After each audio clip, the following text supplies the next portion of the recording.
Hello friends, எல்லோரும் எப்படி இருக்கீங்க?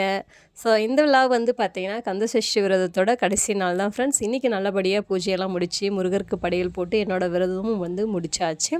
ஸோ இந்த விலாகில் நான் வந்து முக்கியமாக ஒரு விஷயம் சொல்லிக்கிறேன். கண்டிப்பாக நிறைய பேர் கந்தசஷ்டி விரதம் இருந்திருப்பீங்க. உங்களோட வேண்டுதல் எல்லாம் கண்டிப்பாக முருகர் வந்து நிறைவேற்றி கொடுப்பாரு. ஸோ அதுக்கு வந்து நானே சாட்சின்னு சொல்லலாம். எனக்கு என்னோடய வேண்டுதல் வந்து நிறைவேறி இருக்குது. நான் கந்தசஷ்டி இருந்தெல்லாம் நான் வேண்டிக்கிட்டது கிடையாது ஃப்ரெண்ட்ஸ். இதுதான் நான் ஃபஸ்ட் டைம் இருக்கிறது.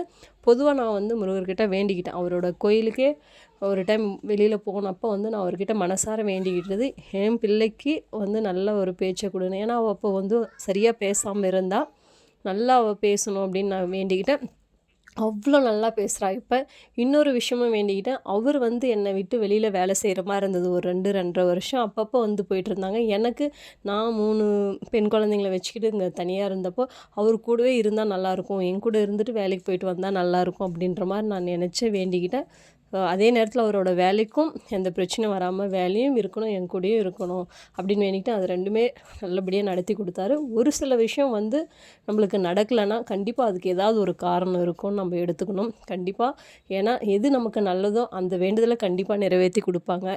ஒரு சில காரணத்தால் அதை விலக்கி விடுறாங்கன்னா அதையும் நம்ம பாசிட்டிவாக வந்து ஏற்றுக்கணுன்னு தான் நான் நினைக்கிறேன் ஃப்ரெண்ட்ஸ். அப்படி தான் எனக்கு ஒரு சில வேண்டுதல் நடக்காதப்போ அதுவும் நமக்கு ஒரு நல்லதுக்காக தான் அது நடக்காமல் இருக்கும் அப்படின்னு நான் நினச்சேன். கண்டிப்பாக அது பின்னாடி நமக்கு அது புரியும். ஸோ இப்படி தான் ஃப்ரெண்ட்ஸ், கண்டிப்பாக உங்களோட வேண்டுதல் எல்லாம் நிறைவேறும் நான் சொல்கிறேன். மனதார முருகரை வேண்டுங்க. அரோகரா.